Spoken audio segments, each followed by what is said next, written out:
मगध साम्राज्य। मगध साम्राज्य पर मुख्यतः 3 वंशों ने शासन किया है। एक तो हर्यक वंश, दूसरा हमारा शिशुनाग वंश और तीसरा है नंद वंश। मुख्यतः इन्हीं 3 वंशों ने जो है मगध साम्राज्य पर शासन किया है, हर्यक वंश, शिशुनाग वंश और नंद वंश। हर्यक वंश जो था, हर्यक वंश की स्थापना बिंबिसार ने की थी। बिंबिसार जो है यह 15 वर्ष की आयु में ही इसने हर्यक वंश की स्थापना की थी। और बिंबिसार जो था यह महात्मा बुद्ध का समकालीन था। बिंबिसार की जो हत्या होती है वो अजातशत्रु के द्वारा होती है। अजातशत्रु जो है ये देवव्रत जो थे ये बुद्ध के दुष्ट भाई थे। देवव्रत जो है बुद्ध के दुष्ट भाई के कहने पर जो है अजातशत्रु बिंबिसार की हत्या कर देता है और यह मगध का शासक बन जाता है। अजातशत्रु जो था इसका उपनाम था कुणिक और यह लगभग 32 वर्षों तक यह शासन करता है। अजातशत्रु का पुत्र था उदयन। उदयन जो है यह जो है अपने पिता अजातशत्रु की हत्या करता है और यह हर्यक वंश का शासक बन जाता है। उदयन जो था यह 16 वर्षों तक जो है हर्यक वंश पर मगध पर शासन करता है। एक व्यक्ति होता है जो इन्हीं की सेना का होता है, वह उदयन को धोखे से मार देता है और यहीं पर हर्यक वंश की जो है समाप्ति हो जाती है। इसके बाद आता है हमारा शिशुनाग वंश जो कि मगध पर शासन करता है। शिशुनाग वंश के जो संस्थापक थे वो थे शिशुनाग। शिशुनाग ने शिशुनाग वंश की स्थापना की थी। शिशुनाग ने 18 वर्षों तक शासन किया। इसके बाद एक और प्रतापी शासक हुआ था शिशुनाग वंश का, उसका नाम था कालाशोक। कालाशोक इसने जो है 28 वर्षों तक मगध साम्राज्य पर शासन किया। इसके बाद हमारा आता है नंद वंश। नंद वंश की स्थापना महापद नंद ने की थी। इसके बाद 326 ईसा पूर्व के लगभग घनानंद जो है यह जो है शासक बनता है नंदवंश का। और घनानंद जो था यह अंतिम शासक था नंदवंश का और सबसे कमज़ोर शासक था। घनानंद जब शासक बना था उसी समय सिकंदर जो है भारत पर आक्रमण करता है। घनानंद जो है चंद्रगुप्त के द्वारा घनानंद को परास्त कर जो है मौर्य वंश की स्थापना की जाती है। चंद्रगुप्त मौर्य जो थे इन्होंने घनानंद को परास्त करते हैं और ये मौर्य वंश की स्थापना करते हैं। तो इस प्रकार से हमारा मगध साम्राज्य जो है उसका विघटन होता है और मौर्य वंश की स्थापना होती है। भारत पर सिकंदर का आक्रमण। सिकंदर जो था ये यूनान के मकदूनिया के राजा फिलिप का पुत्र था। सिकंदर का जो जन्म 356 ईसा पूर्व में हुआ था और इसका सिंहासनारोहण जो है 20 वर्ष की अवस्था में ही सिकंदर जो है यह शासक बन गया था, यूनान का शासक बन गया था। 20 वर्ष की अल्पायु में ही इसने जो है सिंहासन ग्रहण कर लिया था। यह सिकंदर जो था ये बहुत ही महत्वाकांक्षी प्रकृति का व्यक्ति था और सिकंदर की एक महत्वाकांक्षा थी कि वह पूरे विश्व पर विजय प्राप्त कर ले। तो उसकी विश्व विजय की एक महत्वाकांक्षा थी। इसी महत्वाकांक्षा को पूरा करने के लिए सिकंदर जो है ईरान, अफगानिस्तान और बैक्ट्रिया के रास्ते भारत में प्रवेश करता है। ईरान, अफगानिस्तान और बैक्ट्रिया पर विजय प्राप्त करते हुए वह भारत में 327 से 326 ईसा पूर्व के मध्य वह भारत पर आक्रमण करने के लिए बढ़ता है। इस दौरान उसे तक्षशिला से होकर गुजरना पड़ता है। तक्षशिला के राजा जो थे वो थे आंभी। तक्षशिला को वह अपने पक्ष में करता है और चिनाव और झेलम के मध्य एक क्षेत्र पड़ता है पोरस। तो पोरस के राजा को भी वह अपने पक्ष में कर लेता है। तो इन दोनों राज्यों पर जो है वह इन दोनों राज्यों को अपने पक्ष में करता है।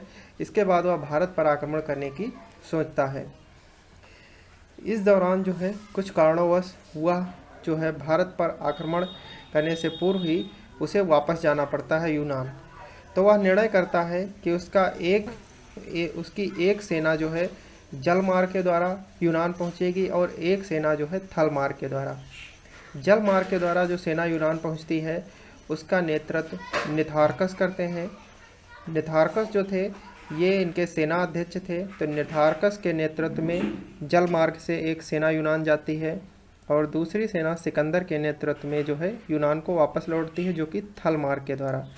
थल मार्ग से लौटते समय सिकंदर की 325 ईसा पूर्व में ही बीच में ही मृत्यु हो जाती है या यूनान नहीं पहुंच पाता है। तो 325 ईसा पूर्व में जो पिया वापस लौटता है तो वापसी के समय ही इसकी रास्ते में मृत्यु हो जाती है। सिकंदर के आक्रमणों का भारत पर प्रभाव। भारत पर सिकंदर के आक्रमण का क्या प्रभाव पड़ता है, उसको हम राजनीतिक के आधार पर, आर्थिक आधार पर और सांस्कृतिक आधार पर डिवाइड करके उसे हम समझेंगे। अगर हम राजनीतिक स्तर पर बात करें तो सिकंदर के आक्रमण का भारत पर कुछ महत्वपूर्ण प्रभाव पड़ते हैं, जैसे कि आपसी फूट का प्रदर्शन। जो भारत में जो भी राजा उस समय राजा रजवाड़ों में जो राज्य कर रहे थे छोटे छोटे राज्यों में, तो इससे पता चलता है कि जब कोई बाहरी भारत पर आक्रमण करता है, भारतवर्ष पर, तो सभी छोटे छोटे राजा जो हैं आपस में एकत्रित नहीं होते हैं, यानी कि संगठित नहीं होते हैं, वो अपना अलग अलग जो है बने रहते हैं। तो इससे पता चलता है कि आपसी राजाओं में जो आपसी राज्य थे उनमें फूट थी। तो इसका प्रदर्शन जो है इस आक्रमण के द्वारा होता है। इतिहास की तिथि निर्धारण में सहायक। जब सिकंदर आक्रमण करता है तो उस समय बहुत सारे लेख, ईरानी अभिलेख और यूनानी अभिलेख बहुत सारे देखने को मिलते हैं। तो उन अभिलेखों से जो है इतिहास के तिथि निर्धारण में जो है सहायता मिलती है कि ये युद्ध किस समयावधि में हुआ था, और उसके आधार पर बहुत सारी तिथियां, उसके आगे पीछे की तिथियां जो है, जो सन थे, बहुत सारे घटनाक्रम इससे जोड़कर देखे जाते हैं। तो तिथि निर्धारण में भी सिकंदर के आक्रमण को जो है महत्वपूर्ण माना जाता है। राजनीतिक एकता का अभाव। इस आक्रमण से यह पता चलता है कि भारत में अभी भी जो है जो राजा लोग थे उनमें अभी भी राजनीतिक एकता नहीं थी, तो उनमें आपस में फूट थी। यूनानी राज्यों की स्थापना। सिकंदर के आक्रमण से बहुत सारे यूनानी राज्यों की, नए नए यूनानी राज्यों की स्थापना होती है, क्योंकि सिकंदर जिन राज्यों को जीतता था वहाँ पर अपना जो है एक अपना अधीनस्थ वहाँ पर बिठा देता था, और इस तरह अनेक यूनानी राज्यों की स्थापना होती है। नेक्स्ट है दोषपूर्ण युद्ध विधि का ज्ञान होता है। जो विभिन्न जो राज्य थे उन्हें यह पता चलता है कि वो जिस युद्ध नीति से युद्ध लड़ रहे थे सिकंदर के खिलाफ, वह उनकी जो युद्ध नीति थी वह दोषपूर्ण थी। यानी सिकंदर की जो युद्ध करने की टेक्निक थी और जो विभिन्न देसी राजाओं की जो युद्ध करने की टेक्निक थी उसमें ज़मीन आसमान का अंतर था। तो उन्हें पता चलता है कि उन्हें अपने युद्ध की टेक्निक में कौन कौन से बदलाव करने चाहिए, तो इसका भी उन्हें ज्ञान पता चलता है। नेक्स्ट साम्राज्यवाद। सिकंदर के आक्रमण से जो है विश्व भर में साम्राज्यवाद की नई परिभाषा निकल कर आती है। मतलब कि जो भी राजा थे वो अपने साम्राज्य का विस्तार करने लगे थे। अब वो केवल अपने ही देश में नहीं बल्कि देश विदेश, यानी अपने देश के बाहर के देशों में भी अपने साम्राज्य का विस्तार करना प्रारंभ कर देते हैं। अब हम बात करेंगे आर्थिक क्षेत्र में क्या प्रभाव पड़े। तो सिकंदर के आक्रमण का भारत पर आर्थिक प्रभाव। पहला तो है नए मार्गों की खोज। जब सिकंदर भारत पर आक्रमण करता है तो उस दौरान कुछ नए मार्गों की भी खोज होती है, जल मार्ग और थल मार्ग। थल मार्ग में भी कुछ नए मार्गों की खोज पता चलती है, क्योंकि वह अलग अलग मार्गों से जो है आक्रमण करता था, तो इससे नए मार्गों की भी खोज होती है। नए मार्गों की खोज से जो है व्यापार को प्रोत्साहन मिलता है। जो है अब व्यापार जो है वह तेज गति से होने लगता है और विभिन्न देशों के बारे में पता चलता है, तो वहाँ से भारत का व्यापार जो है प्रारंभ हो जाता है। व्यापार के प्रारंभ होने से, व्यापार को प्रोत्साहन मिलने से जो है मुद्रा का भी प्रभाव बढ़ता है। तो मुद्रा का जो है भारतीय मुद्रा और विभिन्न देशों की मुद्रा का प्रभाव जो है अब बढ़ जाता है। अब हम बात करेंगे सिकंदर के आक्रमण का क्या सांस्कृतिक प्रभाव क्या पड़ा भारत पर। तो सबसे पहला प्रभाव पड़ा भारतीय कला पर। अब जो है भारतीय और यूनानी कला, इन दोनों का जो है एक दूसरे से आदान प्रदान हुआ, और इस जो है यूनानी कला का भी भारतीय कला पर प्रभाव पड़ा, जिससे भारतीय कला में अनेक यूनानी, ईरानी और फारसी कलाओं का भी भारत में उन पर भी कलाकृतियाँ और विभिन्न प्रकार के स्ट्रक्चर बनने लगे थे। भाषा एवं, क्योंकि जब युद्ध हुआ था तो बहुत सारे लोग ऐसे थे जो ईरानी और यूनानी लोग जो आकर भारत में ही बस गए और यहाँ से वापस नहीं जा सके, तो उनके द्वारा जो निर्मित कलाकृतियाँ या जो थी, तो उनमें हमें ईरानियन और यूनानी जो है कलाकृतियों यानी उनकी संस्कृत का जो है छाप मिलती है। नेक्स्ट है भाषा एवं साहित्य पर प्रभाव।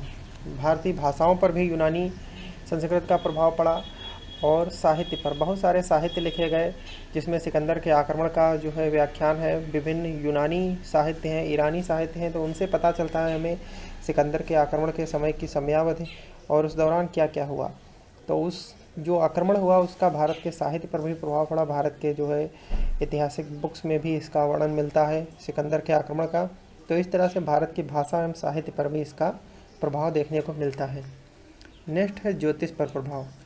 जो सिकंदर का आक्रमण था उसका भारत के ज्योतिष पर भी प्रभाव पड़ता है, क्योंकि बहुत सारे अब यूनानी और भारत का जो ज्योतिष विद्या थी उन्होंने आपस में जब मैच किया तो उन्हें पता चला कि कैसे और इस ज्योतिष विद्या को और ज़्यादा करेक्ट यानी सही बनाया जा सकता है और इसमें कुछ नए क्या क्या परिवर्तन किए जा सकते हैं।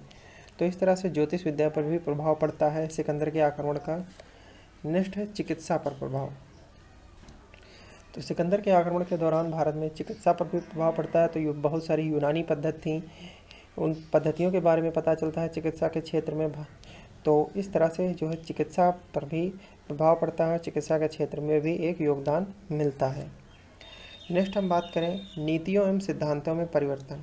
सिकंदर के आक्रमण के बाद जो है भारत में जो राजा लोग आपस में जो शासक थे वो अपनी नीतियों और सिद्धांतों में उन्होंने परिवर्तन किया। जो उनकी युद्ध नीति थी, जो शासन की नीति थी और विभिन्न प्रकार की जो उनकी नीतियाँ थी, तो उन्होंने अपनी नीतियों में परिवर्तन किया और आपस में अब जो है संगठित होना प्रारंभ कर दिया था।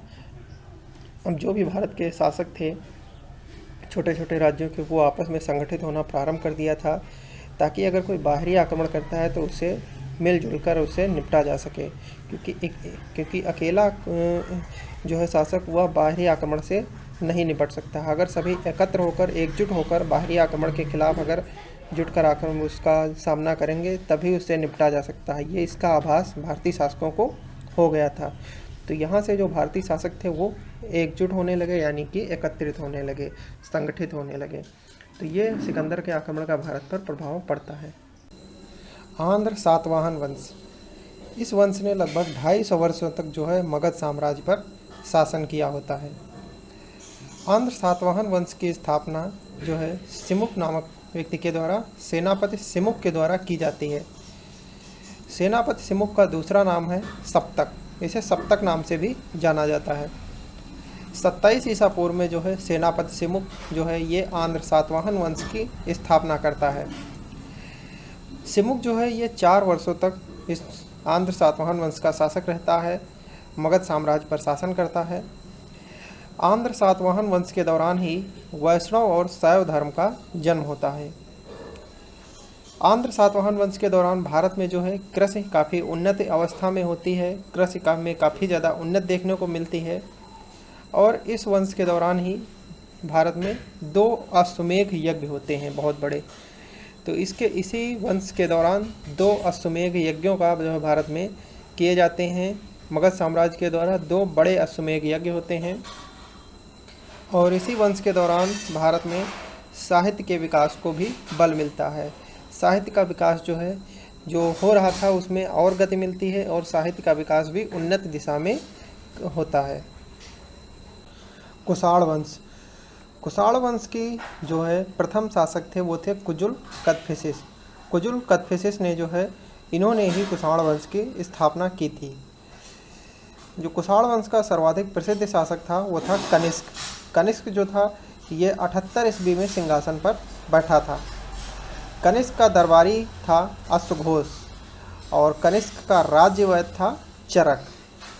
कनिष्क जो था ये कला का संरक्षक था और कला के संरक्षण देने के दौरान ही भारत जो है इसके शासनकाल में चित्रकला तथा मूर्तिकला में काफ़ी ज़्यादा उन्नति देखने को मिलती है। मूर्तिकला के क्षेत्र में भारत में एक नवीन शैली का विकास होता है और वो थी गांधार शैली। गांधार शैली का विकास जो है कनिष्क के शासनकाल में ही कुषाण वंश के दौरान ही जो है भारत में देखने को मिलती है। गांधार शैली जो है एक मूर्तिकला की शैली थी जिसमें जो है मूर्तियों को जो है बनाया जाता था। गांधार शैली में मूर्तियाँ बनती थीं। 101 ईस्वी में जो है कनिष्क की मृत्यु हो जाती है। 101 ईस्वी में कनिष्क की मृत्यु होती है। कुषाण वंश के बाद जो है गुप्त वंश जो है आता है। गुप्त वंश जो था इसे जो है भारत में स्वर्ण युग के नाम से भी जाना जाता है। गुप्त वंश को स्वर्ण युग भी कहा जाता है। गुप्त वंश के संस्थापक थे श्रीगुप्त। श्रीगुप्त ने जो है गुप्त वंश की स्थापना की थी। गुप्त वंश के कुछ प्रतापी शासक हैं जैसे कि चंद्रगुप्त, समुद्रगुप्त, कुमारगुप्त, तो ये इस वंश के कुछ प्रतापी शासकों में से एक थे। वर्धन वंश। वर्धन वंश जो था ये भारत के थानेश्वर राज्य में इसका विस्तार था। वर्धन वंश की स्थापना प्रभाकर वर्धन के द्वारा की जाती है। प्रभाकर वर्धन के जो है 2 पुत्र और 1 पुत्री थी। एक पुत्र था राज्यवर्धन जो कि बड़ा पुत्र था, उसके बाद था हर्षवर्धन, और एक पुत्री थी जिसका नाम था राजश्री। राजश्री का विवाह जो है ग्रहवर्मन के साथ होता है। ग्रहवर्मन जो थे ये मखौरी वंश के राजा थे। तो मखौरी वंश के शासक ग्रहवर्मन के साथ प्रभाकर वर्धन की पुत्री राजश्री का विवाह होता है। प्रभाकर वर्धन की कुछ समय के पश्चात जो है प्रभाकर वर्धन की जो है मृत्यु हो जाती है। प्रभाकर वर्धन की मृत्यु होने के पश्चात जो है इनका बड़ा बेटा राज्यवर्धन जो है ये राजा बनता है। लेकिन राज्यवर्धन जो था ये भी युद्ध में मारा जाता है। राज्यवर्धन के युद्ध में मारे जाने के पश्चात जो है हर्षवर्धन जो है राजा बनता है। हर्षवर्धन जो था ये वर्धन वंश का सबसे प्रतापी शासक था और सबसे प्रसिद्ध शासकों में एक था। हर्षवर्धन जब राजा बनता है उसके कुछ ही समय पश्चात जो है ग्रहवर्मन जो कि राजश्री से जिसका विवाह हुआ था, तो ग्रहवर्मन की मृत्यु हो जाती है। तो अब केवल हर्षवर्धन अकेला बचता है। हर्षवर्धन जो था इसका जन्म जो है 590 ईस्वी में होता है।